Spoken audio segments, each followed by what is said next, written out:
Hello students, I hope you all must be doing fine. My name is Sonia Rathi and welcome to my YouTube channel Inspiration Hub by Sonia. तो students, जैसा कि मैंने आपको अपनी last video में बताया था कि न्यू एजुकेशन पॉलिसी 2020 आ चुकी है और ये बहुत ही बड़ी पॉलिसी है, ऑलमोस्ट 71 पेजेस की। तो इसलिए इस पॉलिसी को मैंने डिवाइड किया है 3 पार्ट्स में। अपनी लास्ट वीडियो में हम फर्स्ट पार्ट डिस्कस कर चुके हैं, जिसमें कि मैंने आपको बताया था कि ये पॉलिसी स्कूल लेवल पर क्या क्या चेंजेस लेकर आई है। अगर आपने अभी तक वो वीडियो नहीं देखी है तो इसका लिंक मैं डिस्क्रिप्शन बॉक्स में डाल दूंगी, आप उसमें जाकर उस वीडियो को देख सकते हैं। और स्टूडेंट्स, कोशिश कीजिए कि आप उस वीडियो को कंप्लीट देखें ताकि आपको पूरी अच्छी तरह डीप नॉलेज उसके बारे में मिल सके। अब सेकेंड वीडियो में हम डिस्कस करने वाले हैं कि इस पॉलिसी ने हायर एजुकेशन लेवल सिस्टम पर क्या क्या चेंजेस किए हैं। तो स्टूडेंट्स, स्टार्ट करते हैं।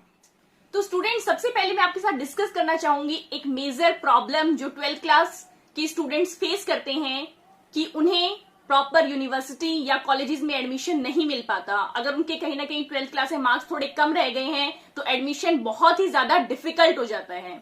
तो इस प्रॉब्लम को सॉल्व किया है नेशनल एजुकेशन पॉलिसी 2020 में। इसमें क्या किया जाएगा, आपका एक कैट एग्जाम होगा, यानी कि कॉमन एप्टीट्यूड टेस्ट लिया जाएगा, जो कि national testing agency that is NTA organise करेगी। और फिर क्या होगा, उसके जो मार्क्स आप गेन करेंगे वो आपके बोर्ड के मार्क्स में एड ऑन करके मेरिट लिस्ट बनाई जाएगी, जिससे कि आपको एडमिशन कॉलेजेस में मिल पाएगा। ये जो टेस्ट होगा आपकी कंसेप्चुअल अंडरस्टैंडिंग या डीप थिंकिंग को टेस्ट करेगा। ये कोशिश करेगा कि इन सब की टेस्ट की प्रिपरेशन के लिए आपको किसी भी कोचिंग इंस्टीट्यूट की जरूरत ना पड़े। और अगेन, जब आपका एडमिशन हो जाएगा तो वही स्कूल वाला क्राइटेरिया फॉलो होगा कि आप अपनी पसंद का सब्जेक्ट चूज कर सकते हैं। तो स्टूडेंट, जैसे कि आप अपनी स्क्रीन पर देख सकते हैं, सबसे पहले हम डिस्कस करते हैं फर्स्ट पॉइंट को, मींस क्वालिटी यूनिवर्सिटीज और कॉलेज। आपको पता है कि जो हमारी हायर एजुकेशन है उसका एम क्या होता है कि हम एक happier, cohesive, cultural, productive, innovative, progressive और प्रोस्पेरस नेशन बना सकें। इसके लिए बहुत सारे चेंजेस जो है यूनिवर्सिटी और कॉलेजेस में करने होंगे। मल्टी डिसिप्लिनरी अप्रोच स्टार्ट होगी यूनिवर्सिटी और कॉलेजेस में। नेशनल रिसर्च फाउंडेशन होगी जो कि रिसर्च करने वाले स्टूडेंट्स को फंड देगी। और ऐसा नहीं है कि रिसर्च करने वाले स्टूडेंट्स वो सिर्फ साइंस के ही होंगे। अगर आप ह्यूमैनिटीज के स्टूडेंट हैं या आप कॉमर्स के हैं, अब खैर ऐसा स्ट्रीम तो रहेगा ही नहीं, लेकिन आप पर्टिकुलर उस सब्जेक्ट में भी रिसर्च कर रहे हैं तो भी आपको फंड मिलेगा। जितनी भी स्कॉलरशिप्स हैं कोशिश की जाएगी वो ज्यादा से ज्यादा बच्चों को मिल सके।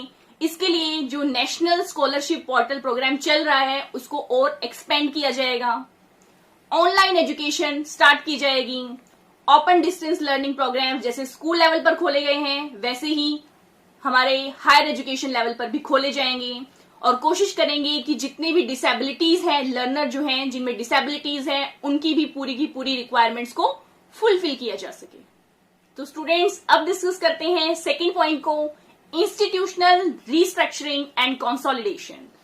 इंडिया का ट्रेडिशन कैसा था, जैसा कि तक्षशिला, नालंदा, वल्लभी, विक्रमशिला, इन सब यूनिवर्सिटीज में जो मल्टी डिसिप्लिनरी अप्रोच यूज की जाती थी, उसी सिस्टम को दोबारा वापस लाने की तैयारी की गई है हमारी नेशनल एजुकेशन पॉलिसी 2020 में।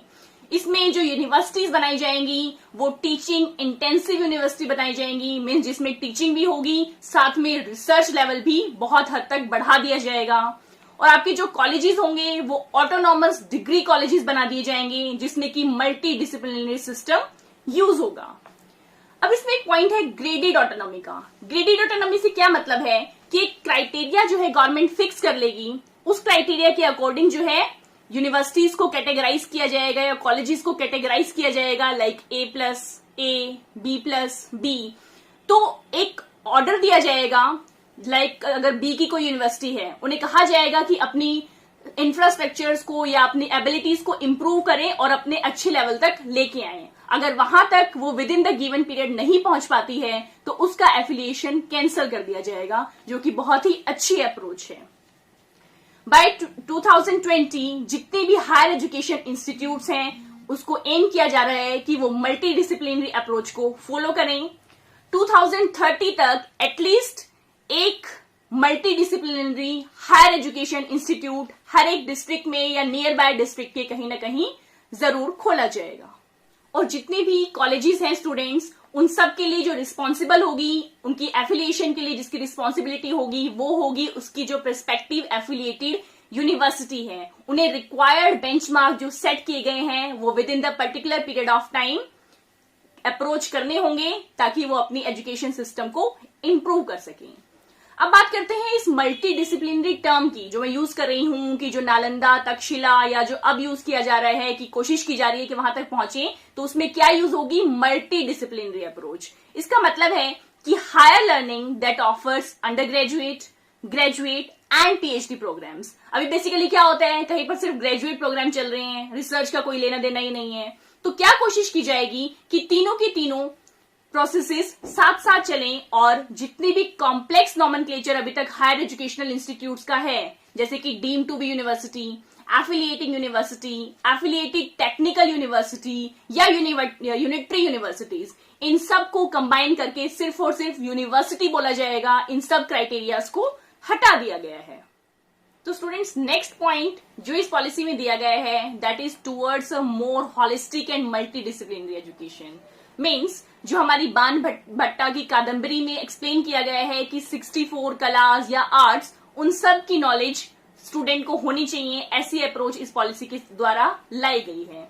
मीन्स कला का मतलब सिर्फ ये नहीं है कि सिर्फ सिंगिंग और पेंटिंग, साइंटिफिक फील्ड्स भी हो सकते हैं, केमिस्ट्री या मैथ्स, वोकेशनल फील्ड्स भी हो सकते हैं लाइक आपकी क्लोथ्स मेकिंग या कारपेंट्री, प्रोफेशनल फील्ड्स भी हो सकते हैं जैसे कि मेडिकल और इंजीनियरिंग, सॉफ्ट स्किल्स भी हो सकती हैं लाइक डिस्कशन और डिबेट्स। तो इन सब की डेवलपमेंट की जाएगी स्टूडेंट के अंदर एट हायर एजुकेशन लेवल। जैसे कि अब जो इंजीनियरिंग कॉलेज है, आपको पता है आईआईटी जो हैं, उसमें क्या करते हैं, सिर्फ और सिर्फ साइंस के स्टूडेंट्स जाते हैं और स्टडी करते हैं। लेकिन अब ऐसा नहीं होगा। अगर आप ह्यूमैनिटीज के स्टूडेंट्स हैं, अगर आप कॉमर्स के स्टूडेंट्स हैं और आप कुछ सीखना चाहते हैं वहां पर जाकर, तो आप जा सकते हैं और वहां पर आप सीख सकते हैं अपने वोकेशनल सब्जेक्ट। वर्चुअल लैब्स खोली जाएंगी ताकि इजीली आपको वोकेशनल कोर्स वहां पर कराया जा सके। तो स्टूडेंट्स, अब डिस्कस करते हैं एक बहुत ही important term, multi entry and multi exit system. इसका मतलब क्या है? मल्टी का मतलब आपको पता है मैनी, एंट्री का मतलब एंटर होना। मतलब जब आप हायर एजुकेशन लेवल पर एंटर करेंगे तो बहुत सारे सब्जेक्ट आप लेकर चल सकते हैं। जरूरी नहीं है कि आपको वही जो पुराना चलता आ रहा है उन्हीं स्ट्रीम्स के साथ आपको एंटर करनी है। आप अपनी मर्जी के सब्जेक्ट को चूज कर सकते हैं। अब बात है मल्टी एग्जिट सिस्टम की। एग्जिट मतलब बाहर जाना। मीन्स कई बार क्या होता है कि स्टूडेंट स्टार्ट तो कर देते हैं हायर स्टडीज को, लेकिन कई बार बीच में फैमिली प्रॉब्लम्स आ जाती हैं, कोई फाइनेंशियल प्रॉब्लम आ जाती है जिसकी वजह से स्टूडेंट्स को कॉलेज छोड़ना पड़ता है। और उसके बाद अगर वो फिर से स्टार्ट करना चाहें स्टडीज को, सारी सिचुएशंस ओके होने के बाद, तो उन्हें फिर से फर्स्ट ईयर में एडमिशन लेना होता था और फिर से वही सब चीजें रिपीट करनी होती थी। लेकिन बेसिकली अब जो है ऐसा नहीं होने वाला है। सपोज आपने फर्स्ट ईयर कंप्लीट कर लिया, उसके बाद आप अपनी स्टडीज को छोड़ रहे हैं किसी कारणवश, तो आपकी जो स्टडीज है वो फेल नहीं होंगी। आप अगर दोबारा कंटिन्यू करना चाहेंगे तो सेकेंड ईयर में आपको इजिली एडमिशन मिल जाएगा। लेकिन उसके लिए कुछ स्पेसिफाइड टाइम पीरियड होगा। ऐसा नहीं है कि आप 15-20 साल बाद आ रहे हैं और फिर कंप्लीट करने वाले हैं, तो ऐसा नहीं होगा। कुछ पर्टिकुलर नॉर्म्स होंगे जो कि हायर एजुकेशन जो अथॉरिटीज हैं वो बनाएंगी, जिसके बारे में क्लियर कर दिया जाएगा। तो बेसिकली अगर आप फर्स्ट ईयर को कंप्लीट करके एजुकेशन को छोड़ रहे हैं तो आपको एक सर्टिफिकेट मिलेगा वोकेशनल या प्रोफेशनल एरिया जिसमें भी आपने वर्क किया है। अगर आप सेकेंड ईयर कंप्लीट करने के बाद छोड़ रहे हैं तो आपको डिप्लोमा प्रोवाइड किया जाएगा। अगर आप थर्ड ईयर कंप्लीट कर चुके हैं तो आपको बैचलर की डिग्री दे दी जाएगी, अगर एम्प्लॉयमेंट पर्पसेस के लिए आपको चाहिए तो। सपोज आप कोई 4 ईयर डिग्री प्रोग्राम लेकर चल रहे हैं, लेकिन आपको मेन जो है फोकस आपका जॉब पर है, तो 3 ईयर में बैचलर डिग्री आपको मिल जाएगी। और बैचलर डिग्री कंप्लीट करने के बाद, जैसा कि मैंने आपको पिछली वीडियो में बता रखा है कि बहुत सारे करियर ऑप्शंस आपके लिए खुल जाते हैं, आप बहुत सारी जॉब्स की प्रिपरेशन कर सकते हैं। लेकिन अगर ऐसा कोई आपका पर्पस नहीं है, आप रिसर्च फील्ड में जाना चाहते हैं, तो आप अपने 4 ईयर कंप्लीट कीजिए, तो आपको बैचलर डिग्री तो मिलेगी ही मिलेगी, साथ ही साथ आपको एक रिसर्च सर्टिफिकेट भी प्रोवाइड किया जाएगा।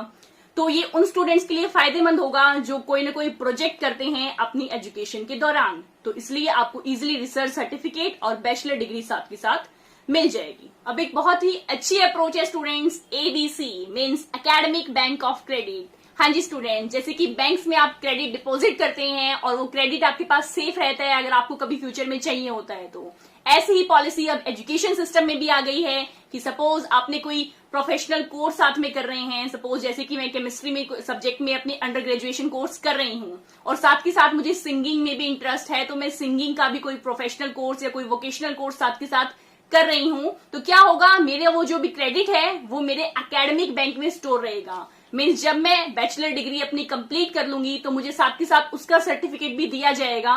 तो मीन्स अगर मेरा किसी चीज में अब इंटरेस्ट है, वो इंटरेस्ट वेस्ट नहीं होगा, वो भी फुलफिल होगा। और यही एकेडमिक बैंक ऑफ क्रेडिट को ही यूज किया जाएगा कि अगर आप एजुकेशन अपनी बीच में छोड़ दिया है किसी रीजन की वजह से, तो अब आप दोबारा आएंगे तो वो क्रेडिट आपके एबीसी यानी कि एकेडमिक बैंक ऑफ क्रेडिट में सेव रहेगा, जिसे कि फर्दर आप यूज कर सकते हैं। तो ये बहुत ही अच्छी इंप्रूवमेंट है जो कि नेशनल एजुकेशन पॉलिसी 2020 लेकर आई है।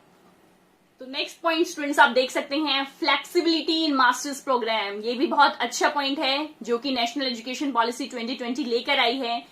मास्टर प्रोग्राम 2 ईयर के होते हैं, आपको पता ही है, लेकिन उसमें जो फर्स्ट ईयर होगा वो एकेडमिक्स के लिए होगा, लेकिन जो सेकेंड ईयर होगा वो रिसर्च के लिए यूज किया जाएगा। ये उनके लिए होगा 2 ईयर का प्रोग्राम जो कि 3 ईयर की बैचलर्स डिग्री कंप्लीट करके आए हैं। लेकिन अगर स्टूडेंट्स 4 ईयर की बैचलर डिग्री कंप्लीट करके आए हैं तो उनके लिए मास्टर प्रोग्राम सिर्फ 1 ईयर का होगा। या फिर क्या स्टार्ट किया गया है, इंटीग्रेटेड 5 ईयर, मींस बैचलर और मास्टर्स डिग्री आप साथ साथ ले सकते हैं। वैसे कई यूनिवर्सिटी या कॉलेजेस में इंटीग्रेटेड 5 ईयर का कोर्स अभी भी चल रहा है, बट कोशिश की जाएगी कि इसे बड़े लेवल पर लाया जाए।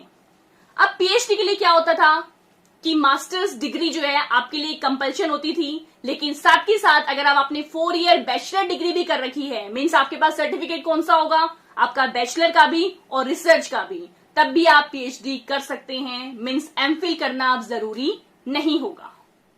तो स्टूडेंट्स नेक्स्ट पॉइंट है optimal learning environment and support for students. इसके लिए है CBCS means choice based credit system, जिसके बारे में आपको बता चुकी हूं कि आप अपनी चॉइस से सब्जेक्ट्स ले सकते हैं। नेक्स्ट है IDP institutional development plan, means अलग अलग क्लब्स और एक्टिविटीज होंगी जो कि इनसाइड और आउटसाइड, मींस फील्ड में इंटरेक्शन भी होगी, क्लासरूम के अंदर भी इंटरेक्शन होगी, जिससे कि आप अपनी ओवरऑल डेवलपमेंट कर सकते हैं। अब टीचर्स कॉलेजेस में क्या होते हैं कि आते हैं, अपना लेक्चर लिया और क्लास से बाहर, लेकिन अब ऐसा नहीं होगा। टीचर वर्क करेंगे एज योर मेंटोर्स और आपकी गाइड की तरह, कि हर एक स्टेप पर वो आपके साथ होंगे, जहां पर भी आपको जरूरत होगी आप उन्हें अप्रोच करेंगे और वो आपकी हेल्प करेंगे। अब जो student socio economically disadvantage background से हैं, उन्हें भी फंड या रिसोर्सेज प्रोवाइड करके कोशिश की जाएगी कि वो हायर एजुकेशन अचीव कर सकें। हमारा एजुकेशन सिस्टम ट्राई करेगा कि जितने भी ग्लोबल स्टैंडर्ड्स हैं क्वालिटी के, जो ग्लोबल लेवल पर हैं, उनको वो अचीव कर सकें। इसके लिए पॉइंट है एक इंटरनलाइजेशन एट होम, मीन्स अब इंडिया में भी फॉरेनर्स आएंगे पढ़ने के लिए। बेसिकली इंडिया, जैसे कि आपको पहले पता है, ट्रेडिशनल टाइम पर विश्व गुरु माना जाता था, तो अब फिर से वही कोशिश की जाएगी कि इंडिया फिर से विश्व गुरु कहला सके। इसके लिए जो सब्जेक्ट्स जैसे Indology, Indian language, art, music, yoga या मॉडर्न इंडिया जैसे सब्जेक्ट होंगे, जिन्हें पढ़ने के लिए फॉरेन से स्टूडेंट्स आएंगे और उनकी फैसिलिटीज के लिए, उन्हें रहने के लिए quality residential hostel facilities provide की जाएंगी और उन्हें कैंपस में सपोर्ट किया जाएगा ताकि वो इजिली अपनी स्टडीज को इंडिया में रहते हुए कंटिन्यू कर सकें और उन्हें किसी टाइप की प्रॉब्लम्स फेस ना करनी पड़े। तो स्टूडेंट्स नेक्स्ट पॉइंट है equity and inclusion in higher education. इसका मतलब आपको पता ही है कि जितने भी अलग अलग डिसेबिलिटीज के, अलग अलग बैकग्राउंड के स्टूडेंट्स हैं, उन सबको इंक्लूड किया जाए हायर एजुकेशन सिस्टम के अंडर। इसके लिए अलग अलग स्टेप्स ले जाएंगे, कुछ स्टेप गवर्नमेंट लेगी और कुछ स्टेप हायर एजुकेशन इंस्टीट्यूट्स को लेने होंगे। तो सबसे पहले हम डिस्कस करते हैं कि गवर्नमेंट को कौन कौन से स्टेप्स लेने हैं। फर्स्ट है कि गवर्नमेंट को सुटेबल फंड प्रोवाइड करने होंगे सोशियो इकोनॉमिकली जो डिसएडवांटेजेस ग्रुप हैं उनके लिए। क्लियर टारगेट सेट कर देने होंगे ऐसे ग्रुप्स के लिए। जेंडर बैलेंस को कोशिश करेंगे कि कहीं ना कहीं वो मेंटेन रहे हायर एजुकेशन सिस्टम में। बिल्ड किए जाएंगे डिस्ट्रिक्ट या स्पेशल एजुकेशन जोन्स बिल्ड किए जाएंगे जहां पर कि हायर एजुकेशन इंस्टीट्यूट्स अभी अवेलेबल नहीं है। हाई फैसिलिटी या हाई क्वालिटी ऐसे इंस्टीट्यूट्स में दी जाएगी। फाइनेंशियल असिस्टेंस या स्कॉलरशिप स्टूडेंट्स को प्रोवाइड की जाएगी, पब्लिक हायर एजुकेशन इंस्टीट्यूट्स में भी और प्राइवेट में भी। Teaching on higher education opportunities, all scholarship test conduct किए जाएंगे जिसके बेसिस पर स्टूडेंट्स को फाइनेंशियल सपोर्ट प्रोवाइड किया जाएगा। प्रॉपर टेक्नोलॉजिकल टूल्स जो है कॉलेजेस में होंगे जिसकी वजह से जो लर्निंग आउटकम्स हैं उनमें इंप्रूवमेंट हो सके। तो स्टूडेंट्स अब हम बात करते हैं जो स्टेप्स लेने होंगे हायर एजुकेशनल इंस्टीट्यूट्स को। फर्स्ट है उन्हें जो अपनी कॉस्ट है या फीस है वो क्लियर कर देनी होगी हायर एजुकेशन के लिए। हाँ जी, ये बहुत बड़ा चेंज है क्योंकि आपने देखा होगा कि सारे कॉलेजेस हैं अपनी मनमानी चलाते हैं, कहीं पर कितनी फीस ली जाती है, कहीं पर उसी कोर्स के लिए बहुत ज्यादा फीस ली जाती है। तो ये सिस्टम अब कोशिश की जाएगी कि सिस्टम को खत्म कर दिया जाए, क्लैरिटी दी जाएगी कॉस्ट के बारे में। फाइनेंशियल असिस्टेंट और स्कॉलरशिप जो है इंस्टीट्यूट अपने लेवल पर भी प्रोवाइड करेंगे स्टूडेंट्स को। जो हायर अपॉर्चुनिटीज स्कॉलरशिप्स दी जाएंगी, एडमिशन प्रोसेस को इंक्लूसिव किया जाएगा, करिकुलम को भी इंक्लूसिव किया जाएगा ताकि हर एक बच्चा चाहे वो डिसएडवांटेजियस ग्रुप से है या नॉर्मल ग्रुप से है वो प्रॉपरली उसको स्टडी कर सके। एम्प्लॉयमेंट पोटेंशियल जो है ऐसे प्रोग्राम चलाए जाएंगे जिसकी वजह से स्टूडेंट्स को एम्प्लॉयमेंट में यानी कि जॉब मिलने में कोई किसी तरह की प्रॉब्लम फेस ना करनी पड़े। डिग्री कोर्सेज जो पढ़ाए जाएंगे वो कोशिश की जाएगी कि इंडियन लैंग्वेजेस में हो या फिर बायलिंगुअली वो कोर्सेज पढ़ाए जा सकें। जो बिल्डिंग्स बनाएंगे इंस्टीट्यूट वो कोशिश करेंगे कि वो व्हील चेयर एक्सेसिबल हो और डिसेबल्ड फ्रेंडली हो, मीन्स किसी तरह की प्रॉब्लम्स डिसएडवांटेजेस ग्रुप को फेस ना करनी पड़े। अब जो स्टूडेंट्स डिसएडवांटेज बैकग्राउंड से आ रहे हैं उनके लिए ब्रिज कोर्सेज भी होंगे, मीन्स कहीं ना कहीं अगर सपोज कि मैं ग्रेजुएशन लेवल पर हूं और मुझे ग्रेजुएशन लेवल तक वो चीज आनी चाहिए लेकिन मैं ऐसे बैकग्राउंड से थी जहां पर भी ये चीजें मुझे नहीं सिखाई गई, तो ब्रिज कोर्सेज स्टार्ट किए जाएंगे। कोशिश की जाएगी कि पहले उनको उस लेवल तक लेके आया जाए और उसके बाद उन्हें आगे की स्टडीज कराई जाएंगी। तो स्टूडेंट्स नेक्स्ट पॉइंट है रीइमेजिनिंग वोकेशनल एजुकेशन। इसके लिए NSQF means national skill qualification framework को एक्सटेंड किया जाएगा लोक विद्या के लिए। लोक विद्या का मतलब आप नाम से ही पता लग रहा है कि मतलब सभी चीजों की नॉलेज उसको होगी, मींस वोकेशनल कोर्सेज और जो एजुकेशनल कोर्सेज हैं उनको इंटीग्रेट किया जाएगा ताकि स्टूडेंट एम्प्लॉयमेंट पर्पसेस के लिए उसको अच्छे से यूज कर पाए। नेक्स्ट है professional education. Professional education like teaching, like doctor, like your CAs, इन सब को भी एक्सटेंड किया जाएगा। ऐसा नहीं है कि अगर एग्रीकल्चर वाला है तो फिर उसी फील्ड में लिमिट रहेगा, उन्हें हर एक फील्ड की नॉलेज होना जरूरी है। इस सिस्टम को इंटीग्रेट किया जाएगा। सपोज जो एग्रीकल्चर प्रोफेशनल्स हैं वो ऐसे होंगे जो कि लोकल लैंग्वेज को यूज कर सकें ताकि स्टूडेंट्स इजिली सीख सकें, जिन्हें ट्रेडिशनल नॉलेज भी हो कि पहले कौन से सिस्टम्स यूज किए जाते थे और जो इमर्जिंग टेक्नोलॉजीज हैं, मतलब और क्या क्या नई नई टेक्नोलॉजी एग्रीकल्चर के फील्ड में आ गई हैं, मतलब सारी तरह की नॉलेज लोक विद्या उसको होनी चाहिए ताकि जो आजकल प्रॉब्लम्स फेस कर रहे हैं farmers like declining land productivity, climate change, और उसके अंदर एबिलिटी हो कि वो फूड सफिशिएंटली प्रोवाइड कर सके, जैसे कि जिस रेट से आजकल पॉपुलेशन बढ़ रही है उसके अकॉर्डिंग। एग्रीकल्चरल टेक्नोलॉजिकल पार्क्स बनाए जाएंगे ताकि जो फार्मर्स हैं वहां पर प्रैक्टिस कर सके। अब बात करते हैं MBBS की, मीन्स हमारे हेल्थ डिपार्टमेंट की। जितने भी MBBS स्टूडेंट्स हैं उनके में अलग अलग स्किल्स होना जरूरी है, मीन्स मेडिकल स्किल्स होंगी, डायग्नोस्टिक स्किल्स होंगी, सर्जिकल स्किल्स भी होंगी और इमरजेंसी स्किल्स भी होंगी।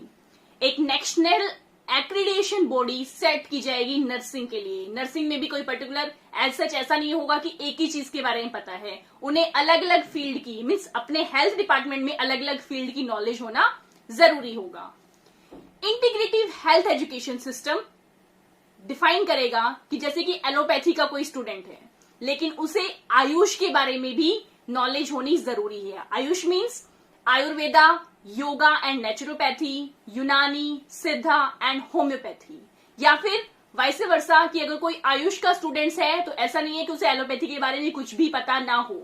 तो ये सिस्टम अब खत्म हो जाएगा। जो भी हेल्थ डिपार्टमेंट में होगा उसे अपने फील्ड के बारे में कंबाइंड नॉलेज जरूर होगी। अब ऐसे ही हम इंजीनियरिंग कॉलेज के बारे में बात कर लेते हैं। अब इंजीनियरिंग कॉलेज में क्या होता था कि मैकेनिकल वाला सिर्फ और सिर्फ मशीन्स के बारे में पता है, और वो भी अच्छे से नहीं पता होता था, कोई प्रैक्टिकल नॉलेज उसके बारे में नहीं होती थी। तो अब इस अप्रोच को खत्म किया जाएगा, इसमें भी इंटीग्रेशन आएगा। जो आजकल नई टेक्निक्स आ रही हैं like artificial learning, machine learning या फिर जीनोमिक स्टडीज, बायोटेक्नोलॉजी, इन सब की कंबाइंड नॉलेज, मतलब टेक जितने भी फील्ड्स हैं इन सब की नॉलेज इंजीनियरिंग स्टूडेंट्स को होनी मस्ट होगी। और ऐसे ही डिपार्टमेंट की टीचिंग की अगर हम बात करें तो उसके लिए मैं आपको पहले ही बता चुकी हूं कि टीचिंग से रिलेटेड जितने भी पॉइंट्स हैं वो हम डिस्कस करेंगे सेपरेट वीडियो में। तो स्टूडेंट्स, नेक्स्ट पॉइंट है catalysing quality academic research in all fields through a new national research foundation. National research foundation जो है बिल्डअप होगी, जैसा कि मैंने आपको पहले भी बताया था। अब वो क्या करेगी, वो फंड करेगी जितने भी पीयर रिव्यूड ग्रांट हैं, मतलब रिव्यू करेगी कि उन्हें ग्रांट की जरूरत है या नहीं और उसके अकॉर्डिंग उन्हें फंड करेगी। वो कोशिश करेगी कि रिसर्च पर्पसेस के लिए एक्सीलेंट यंग रिसर्च स्टूडेंट्स हों जिन्हें अपने फील्ड की अच्छे से नॉलेज हो, ताकि high quality programs research level पर स्टार्ट किए जा सकें। वो एक्ट करेगी as a liaison between researchers and government. Means अगर रिसर्चर्स को किसी चीज की रिक्वायरमेंट है और उसके लिए उन्हें फंड चाहिए तो वो गवर्नमेंट प्रोवाइड करेगी, ये लिंक प्रोवाइड करेगी रिसर्चर्स और गवर्नमेंट के बीच में। ये रिकॉग्नाइज करेगी कितनी प्रोग्रेस उस रिसर्चर ने कर ली है नेशनल रिसर्च फाउंडेशन के जरिए, और उन्हें सम्मानित किया जाएगा प्राइजेस के द्वारा या फिर सेमिनार्स में उनके बारे में डिस्कस किया जाएगा, ताकि रिसर्च लेवल की क्वालिटी को इंप्रूव किया जा सके। तो स्टूडेंट्स, अब नेक्स्ट पॉइंट है transforming the regulatory system at higher education. अभी तक आपको पता है कि डिफरेंट रेगुलेटरी बॉडीज होती हैं जो अलग अलग एग्जाम्स कंडक्ट कराती हैं, जैसे कि यूजीसी, AICTE, NCTE और ऐसी बहुत सारी हैं। अब उन्हें एक ही अम्ब्रेला के अंदर लेके आया जाएगा और उसका नेम रख दिया गया है HECI, means higher education commission of India. मतलब अब सेपरेशन नहीं रहेगा उनके बीच में, वो एक ही फील्ड के अंदर आ जाएंगी। अब ये जो HECI है इसके 4 वर्टिकल्स होंगे, उनको हम डिस्कस करते हैं। फर्स्ट है NHERC, means national higher education regulatory council. Then next is NAC, national accreditation council. Next है HEGC, higher education grants council. And last one is GEC, general education councils. तो students, अब हर एक के role को अब हम एक एक करके स्टडी करेंगे। तो स्टूडेंट्स, सबसे पहले हम डिस्कस करते हैं role of NHERC, means national higher education regulatory council. ये एक सिंगल पॉइंट रेगुलेटर होगा अपने एंटायर हायर एजुकेशन सेंटर के लिए। ये रेगुलेट करेगा कि लाइट और टाइट, मीन्स जो फैसिलिटेशन हो वो लाइट और टाइट मैनर में हो। मीन्स जो इंपॉर्टेंट मैटर्स हैं लाइक हमारी फाइनेंशियल प्रॉपर्टी या गवर्नेंस अच्छे से हो, या जो ऑडिट्स हैं, प्रोसीजर जो भी हैं एडमिशन के, इंफ्रास्ट्रक्चर कैसा है इंस्टीट्यूट्स का, फैकल्टी मेंबर्स कैसे हैं, कौन कौन से कोर्सेज हैं और उन कोर्सेज को करने के क्या फायदे हैं, उनके क्या आउटकम्स हैं, इन सबको अच्छे से मॉनिटर करेगा NHERC। नेक्स्ट हम डिस्कस करते हैं role of NAC, means national accreditation council. ये एक मेटा एक्रेडिटिंग बॉडी होगी। ये रिपोर्ट करेगी ग्रेडेड एक्रेडिटेशन के बारे में। मीन्स जैसा कि मैंने आपको पहले बताया था कि institutional development plans IDPs setup किए जाएंगे। हर एक कॉलेज को कहा जाएगा कि वो अपने उस क्राइटेरिया को कंप्लीट करे, उस बेंचमार्क तक पहुंचे। अगर ऐसा वो नहीं पहुंच पाता है तो उसकी एफिलिएशन को ओवर नेक्स्ट 15 ईयर अगर वो नहीं पहुंच पाता है तो उसकी एफिलिएशन को कैंसिल भी किया जा सकता है। तो नेक्स्ट है role of HEGC, means higher education grants council.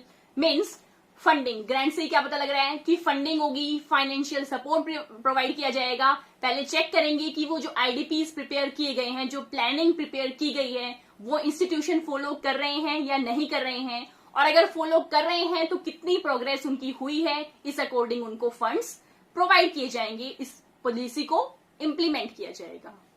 Next है role of GEC, means general education council. ये एक national higher education qualification framework बनाएगी जो कि नेशनल स्किल क्वालिफिकेशन फ्रेमवर्क के साथ मिलकर काम करेगा। क्योंकि हम क्या बात करने वाले हैं, एजुकेशनल और वोकेशनल कोर्सेज साथ ही साथ हम इंटीग्रेट करने वाले हैं एजुकेशन सिस्टम में। तो हमें एक ऐसी अथॉरिटी बनानी होगी जिसकी वजह से जो वोकेशनल एजुकेशन और हायर एजुकेशन का इंटीग्रेशन अच्छे से पॉसिबल हो सके। अब नेक्स्ट हम बात करते हैं PSSBs की, means professional standard setting bodies जो हैं वो जैसा रोल अब तक प्ले करती आ रही हैं प्रोफेशनल एजुकेशन लेने के लिए, वो वर्क करती रहेंगी और कोशिश करेंगी कि जितनी भी स्टैंडर्ड्स हैं या जितनी भी एक्सपेक्टेशंस हैं हायर एजुकेशन सिस्टम को उनको कंप्लीट कर सके। अब जो हमने 4 वर्टिसेस या वर्टिकल्स डिस्कस किए HECI के, वो मॉनिटर किए जाएंगे एक बोर्ड से, जिसके बारे में नेक्स्ट पॉइंट में हम डिस्कस करेंगे कि उस बोर्ड के अंदर क्या क्या इंक्लूड होगा। अब नेक्स्ट हम बात करते हैं कर्बिंग कमर्शियलाइजेशन ऑफ एजुकेशन। इसके बारे में मैं पहले ही बता चुकी हूं कि बेसिकली क्या है कि जो कमर्शियलाइजेशन हो रहा है आजकल एजुकेशन का, कि कोई इंस्टीट्यूट सारे इंस्टीट्यूट अपनी मनमानी कर रहे हैं, कोई इंस्टीट्यूट उसी कोर्स के लिए 20,000 रुपए ले रहा है, कोई 80,000 रुपए ले रहा है। तो ये जो कमर्शियलाइजेशन है नॉलेज का, ये कोशिश की जाएगी कि खत्म हो जाए। हर एक जो भी प्राइवेट हायर एजुकेशन इंस्टीट्यूट्स हैं उनको अपनी फीस प्रोग्राम सेट करने होंगे और उन्हें क्लैरिफाई करना होगा, पूरी डिटेल उसके बारे में उन्हें गवर्नमेंट को देनी होगी और उसके अंदर उन्हें कुछ नॉर्म्स जो है उनको फॉलो करना होगा। मींस एटलीस्ट जो 20% स्टूडेंट्स होंगे they should be able to attend through freeship programs, और जो एडिशनल 30% होंगे उन्हें प्रॉपर सिग्निफिकेंट स्कॉलरशिप्स के थ्रू एडमिशन दिया जाएगा।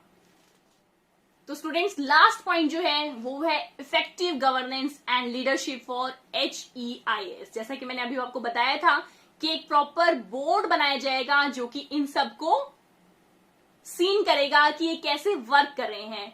That will be board of governors, means इसके अंदर सारे एक्सपर्ट्स होंगे, हाई क्वालिफाइड स्टाफ होगा, डेडिकेटेड इंडिविजुअल्स होंगे जिनके अंदर कैपेबिलिटीज होगी, एक स्ट्रॉन्ग सेंस होगी कि वो कमिटमेंट दे सके इंस्टीट्यूशन को और बहुत ही लॉन्ग पीरियड तक वो इंस्टीट्यूट के लिए वर्क कर सके। प्रॉपर डेडिकेशन का होना उनके लिए मस्ट होगा, जिससे कि सारे के सारे जो HEIS हैं उन स्टैंडर्ड्स को वो मीट कर पा रही है या नहीं कर पा रही है, इन सबको वो अच्छे से मॉनिटर कर सके। तो स्टूडेंट्स ये सब बात हुई कि हायर एजुकेशन लेवल पर क्या क्या चेंजेस किए गए हैं नेशनल एजुकेशन पॉलिसी 2020 में। तो आपने देखा कि बहुत सारे चेंजेस हमारे एजुकेशन सिस्टम में किए गए हैं। और तो बचपन से ही हम सुनते आ रहे थे, विवेकानंद की एक फेमस कोट है, हमें ऐसी शिक्षा चाहिए जिससे चरित्र का निर्माण हो, मन की शक्ति बढ़े, बुद्धि का विकास हो और मनुष्य अपने पैरों पर खड़ा हो सके। तो बेसिकली इस नेशनल एजुकेशन पॉलिसी 2020 को देख के ऐसा लग रहा है कि अगर ये अच्छे से इम्प्लीमेंट हुई तो जरूर हम ऐसी शिक्षा को प्राप्त कर पाएंगे, ऐसी शिक्षा को हम अपनी यंग जनरेशन तक पहुंचा पाएंगे।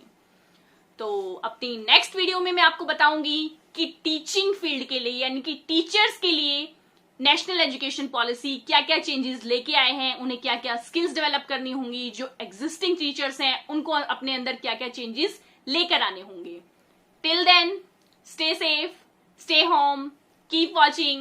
All the best to all of you. Thank you so much.